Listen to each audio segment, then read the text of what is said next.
ಎಲ್ರಿಗೂ ನಮಸ್ಕಾರ. ಇವತ್ತು ನಾವು ರೂಪರ್ಟ್ ಸ್ಪೈರಾ ಅವರ being aware of being aware ಅನ್ನೋ ಒಂದು ಅದ್ಭುತ ಕೃತಿಯ ಬಗ್ಗೆ ಮಾತಾಡೋಣ.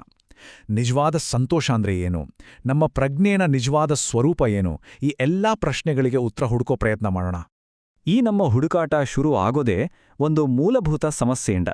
ಅದೇನಂದ್ರೆ ಶಾಶ್ವತವಾದ ಸಂತೋಷ ಯಾಕೋ ನಮ್ಮ ಕೈಗೆ ಸಿಗ್ತಾನೇ ಇಲ್ಲ ಅನ್ನೋ ಒಂದು ಭಾವನೆ.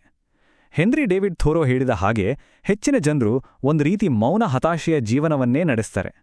ನಾವೆಲ್ಲರೂ ಅಷ್ಟೇ ಅಲ್ವಾ? ವಸ್ತುಗಳಲ್ಲಿ, ಬೇರೆ ಬೇರೆ ಚಟುವಟಿಕೆಗಳಲ್ಲಿ, ಸಂಬಂಧಗಳಲ್ಲಿ ಸಂತೋಷವನ್ನ ಹುಡುಕ್ತಾ ಇರ್ತೀವಿ. ಆದ್ರೆ ಅದರಿಂದ ಸಿಗೋ ತೃಪ್ತಿ ಮಾತ್ರ ಸದಾ ತಾತ್ಕಾಲಿಕ. ಇದು ಒಂದು ರೀತಿ ಹುಡುಕಾಟ ಮತ್ತು ಪ್ರತಿರೋಧದ ಅಂತ್ಯವೇ ಇಲ್ಲದ ಒಂದು ಚಕ್ರದ ಹಾಗೆ. ಸರಿ, ಹಾಗಾದ್ರೆ ನಮ್ಮ ಅನುಭವಗಳಲ್ಲೇ ಸಂತೋಷವನ್ನ ಹುಡುಕೋದು ಸಮಸ್ಯೆಯಾಗಿದ್ರೆ ಅದಕ್ಕೆ ಪರಿಹಾರವಾದ್ರೂ ಏನು? ಇಲ್ಲೇ ನೋಡಿ, ಸ್ಪೈರಾ ಅವರ ಈ ಕೃತಿ ನಮಗೆ ಒಂದು ಸಂಪೂರ್ಣವಾಗಿ ಹೊಸ ದೃಷ್ಟಿಕೋನವನ್ನೇ ಕೊಡುತ್ತೆ. ಬನ್ನಿ ಅದೇನು ಅಂತ ನೋಡೋಣ. ಸ್ಪೈರಾ ಅವರು ಎರಡು ವಿಷಯಗಳ ಮಧ್ಯೆ ಇರೋ ಮುಖ್ಯ ವ್ಯತ್ಯಾಸವನ್ನು ತೋರಿಸ್ತಾರೆ. ಒಂದು, ನಮ್ಮ ಅನುಭವ ಅಂದ್ರೆ ನಮ್ಮ ಆಲೋಚನೆಗಳು, ಭಾವನೆಗಳು, ಸಂವೇದನೆಗಳು ಇವೆಲ್ಲ ಸದಾ ಬದಲಾಗ್ತಾನೆ ಇರುತ್ತೆ.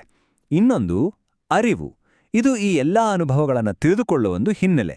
ಇದು ಯಾವತ್ತೂ ಬದಲಾಗಲ್ಲ. ಈ ಒಂದು ಕಲ್ಪನೆಯನ್ನ ಸರಳವಾಗಿ ಅರ್ಥ ಮಾಡ್ಕೊಳ್ಳಕ್ಕೆ ಒಂದು ಅದ್ಭುತವಾದ ರೂಪಕವನ್ನ ಬಳಸಲಾಗುತ್ತೆ.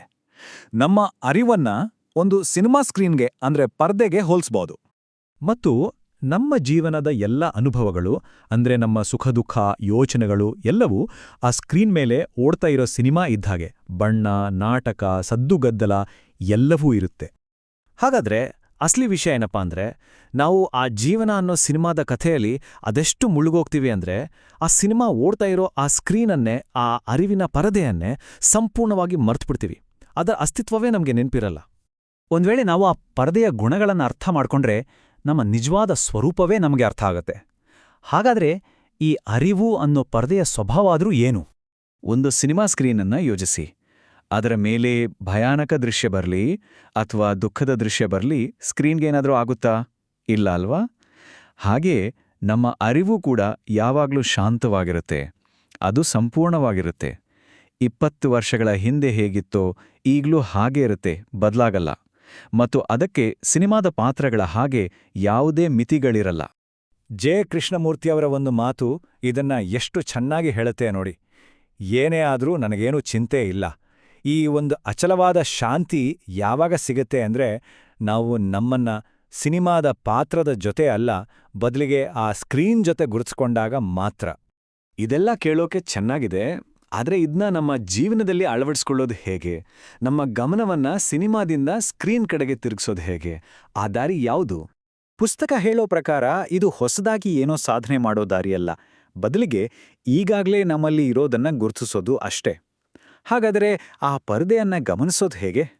ಅದಕ್ಕೊಂದು ಸರಳವಾದ ಆದ್ರೆ ತುಂಬಾನೇ ಶಕ್ತಿಯುತವಾದ ಪ್ರಶ್ನೆ ಇದೆ. ಆ ಪ್ರಶ್ನೆಯನ್ನ ನಮ್ಗೆ ನಾವೇ ಕೇಳ್ಕೋಬೇಕು. ಆ ಪ್ರಶ್ನೆ, ನಾನು ಅರಿವಾಗಿದ್ದೇನೆಯೇ ಅಥವಾ ಆಮ್ ಐ ಅವೇರ್?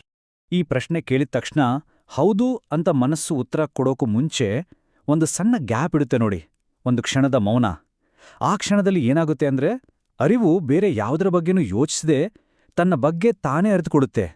ಅದೇ ನೋಡಿ, ಅರಿವು ತನ್ನನ್ನೇ ತಾನು ತಿಳಿಯುವ ಆ ಅಮೂಲ್ಯವಾದ ಕ್ಷಣ. ಈ ಒಂದು ಸರಳವಾದ ಗುರುತಿಸುವಿಕೆ ಸಂತೋಷದ ಬಗ್ಗೆ ನಮ್ಮಲ್ಲಿದ್ದ ಇಡೀ ಕಲ್ಪನೆಯನ್ನ ಬುಡಮೇಲು ಮಾಡುತ್ತೆ. ಯಾಕಂದ್ರೆ ನಾವು ಹುಡುಕುತ್ತಿರೋ ಶಾಂತಿ ಎಲ್ಲೋ ಹೊರಗಡೆ ಇಲ್ಲ, ಅದು ಈಗಾಗಲೇ ನಮ್ಮಲ್ಲೇ ಇದೆ ಅನ್ನೋ ಅರಿವು ಮೂಡುತ್ತೆ. ಇದರ ಅರ್ಥ ಸಂತೋಷ ಅಂದ್ರೆ ಸಿನಿಮಾದಲ್ಲಿ ಬಂದು ಹೋಗೋ ಒಂದು ದೃಶ್ಯ ಅಲ್ಲ, ಅದು ಆ ಸ್ಕ್ರೀನ್ನ ಸಹಜ ಗುಣ. ಅಂದ್ರೆ ಅದು ನಮ್ಮದೇ ಸಹಜ ಸ್ವಭಾವ. ಅದನ್ನ ನಾವು ಪಡ್ಕೊಳ್ಳೋಕಾಗಲ್ಲ, ಯಾಕಂದ್ರೆ ಅದು ಈಗಾಗಲೇ ನಮ್ಮಲ್ಲೇ ಇದೆ.